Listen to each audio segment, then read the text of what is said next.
এরপরে প্রশ্ন করেছেন তাওহিদ বিন শাহিদ, আপনি লিখেছেন একই পশু কোরবানির ক্ষেত্রে কোনো অংশীদারের উপার্জনের উৎস যদি হালাল হারামের সংমিশ্রণ থাকে তাহলে অন্য অংশীদারের কোরবানি কবুল হবে কিনা? উত্তর হলো হয়ে যাবে। কোরবানির পশুতে একাধিক অংশীদার আছেন, কোনো একজন অংশীদারের উপার্জনের মধ্যে মিশ্র উপার্জন আছে, হালাল হারামের সংমিশ্রণ রয়েছে, তাহলে যিনি হালাল টাকায় শরিক হয়েছেন ওই একই পশুতে তার কোরবানি হয়ে যাবে। প্রথমত যার মধ্যে হালাল হারামের উপার্জনের মিশ্রণ রয়েছে তিনি তো নিশ্চিতভাবে সেখানে হারাম টাকা দিচ্ছেন, সেই বিষয়টি প্রমাণিত নয়, সন্দেহপূর্ণ শুধুমাত্র। একটা সন্দেহের ভিত্তিতে একজনের ইবাদত নষ্ট হবে না। আর দ্বিতীয়ত হলো যে যিনি নিজের হালাল টাকা থেকে শরিক হয়েছেন তিনি আরেকজনের দায়ভার তার উপরে বর্তাবে না, কারণ আল্লাহ সুবহানাহু ওয়া তাআলা বলেছেন আল্লাহ তাযিরু ওয়াজিরাতুন উযরা উখরা, একজন পাপের বোঝা বহনকারী তিনি অন্য কারোর পাপের বোঝা বহন করবেন না, অর্থাৎ যার যার পাপের বোঝা তাকেই বহন করতে হবে। কোরবানি তো নিজ হাতে বা নিজের উপস্থিতিতে করা উত্তম। নিজ এলাকায় গরিব মিসকিন বা আত্মীয় স্বজনকে দান করা তুলনামূলকভাবে ভালো। তারপরও আপনারা সবার জন্য কোরবানি প্রজেক্টের মাধ্যমে কোরবানি করতে উদ্বুদ্ধ করছেন কেন? খুবই গুরুত্বপূর্ণ প্রশ্ন। যেহেতু নিজ হাতে কোরবানি করা উত্তম, অতএব কোনো ব্যক্তি নিজের পশু নিজে কিনে সেটিকে লালন পালন করে তার সাথে একটা মায়া তৈরি হবে, তারপর তো নিজ হাতে কোরবানি করতে পারে, সেটা ভালো হয়। আসন্না ফাউন্ডেশনের সবার জন্য কোরবানি এই প্রজেক্টটি মূলত তাদের জন্য যারা নিজের হাতে কোরবানি করতে পারছেন না, অথবা নিজে হাতে কোরবানি করলেও তিনি একটা কোরবানি করছেন নিজে হাতে, আরেকটা হয়তো অন্য কারোর মাধ্যমে করাবেন, সেরকমটি যদি করতে চান তাদের জন্য। প্রবাসে অনেকে আছেন যারা কোরবানি নিজেরটা নিজে করতে পারছেন না, এমন জায়গা থাকেন যে তাদের ওই সমস্ত জায়গায় কোরবানি চাইলেই যে কেউ যেখানে সেখানে বা যখন তখন করতে পারে না। গ্রোসারি শপের মাধ্যমে তারা গোশত কিনতে হয়, পশু কিনে আসলে গোশত কেনার সুযোগ তাদের অনেকেরই থাকে না, জবাই করার সুযোগ তাদের থাকে না। তো তাদের জন্য মূলত এই প্রজেক্টটি। এর বাইরে আমাদের যে সমস্ত ভাইয়েরা নিজেদের কোরবানি একাধিক কোরবানি করেন, একটা নিজে করলেন, আরেকটা তিনি গরিব দুঃখীদের জন্য বিভিন্ন অঞ্চলে কোরবানি করে তার গোশত বিতরণ করতে চান, তাদের পক্ষ থেকে আমরা কোরবানি অ্যারেঞ্জ করে থাকি। এর বাইরে শহরে যারা কোরবানি করছেন, কোরবানি করার পাশাপাশি তারা কোরবানির গোশত অভাবী মানুষদেরকে যদি পৌঁছে দিতে চান, নিজের কোরবানি থেকে গোশত পৌঁছে দেওয়ার জন্য আমরা শহরে বিশেষ করে ঢাকায় কোরবানির গোশত কালেক্ট করার ব্যবস্থা রাখছি বিভিন্ন বুথের মাধ্যমে। সেখানে তারা অংশগ্রহণ করতে পারে এবং তাদের গোশতগুলো আমরা প্রত্যন্ত অঞ্চলে ফ্রোজেন গাড়ির মাধ্যমে পৌঁছে দিচ্ছি। এটিও একটা সুযোগ রয়েছে আমাদের এই প্রজেক্টে অংশগ্রহণ করার। শাহজাহান লিখেছেন কোরবানি গোশত বন্টনের উত্তম পদ্ধতি কি? গোশত 3 ভাগ করা কি আবশ্যক? কোরবানি গোশত বন্টন করার উত্তম পদ্ধতি হলো এটাকে 3 ভাগে ভাগ করা। এটা মুস্তাহাব বা সুন্নাহ, এটা আবশ্যক নয়, ফরজ বা ওয়াজিব নয়।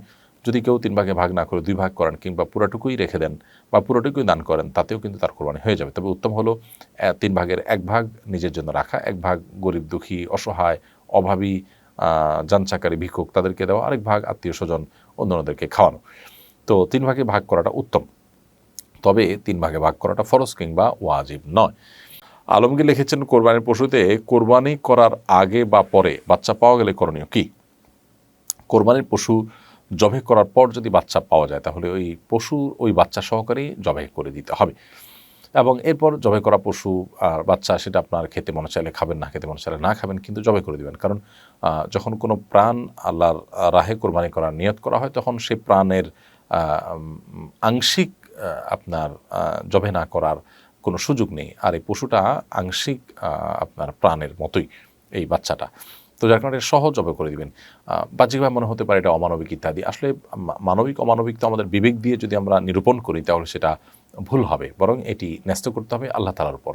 কারণ আল্লাহ রাব্বুল আলামিন তিনি মহান সৃষ্টিকর্তা, তিনি তার সমস্ত সৃষ্টিগুলোর তারই, যার কারণে আমাদের বিবেক বিবেচনার চাইতে এখানে আল্লাহর আদেশ নিষেধটা অনেক বেশি গুরুত্বপূর্ণ। যার ভিতরে ঈমান নেই তার কাছে এই জিনিসগুলোর মূল্য না থাকতে পারে। যিনি আল্লাহর প্রতি ঈমান রাখেন, যিনি বিশ্বাস রাখেন আল্লাহ তাআলা তার সৃষ্টি কর্তা, আল্লাহর কাছে তাকে ফিরে যেতে হবে, আল্লাহ তাআলাই রিজিক দাতা, তিনি সব কিছুর কর্তা, তাহলে তার জন্য এই বিষয়গুলো বুঝতে কোনো বেগ পাওয়ার কথা নয়।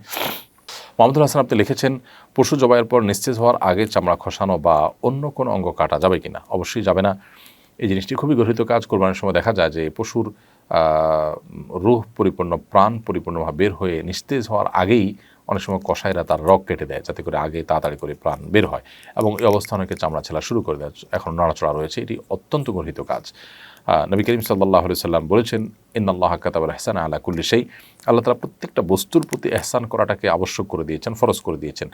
এমনকি তোমরা যখন কোনো পশু জবাই করবে তখন তার ছুরি বা চাকু ভালো করে ধার দিয়ে নেবে, যাতে করে প্রয়োজন ছাড়া তাকে কষ্ট দিতে না হয়। এই জন্য আমাদের উচিত হবে যত বেশি সম্ভব পশুর কষ্ট কম হয় সে চেষ্টা করার।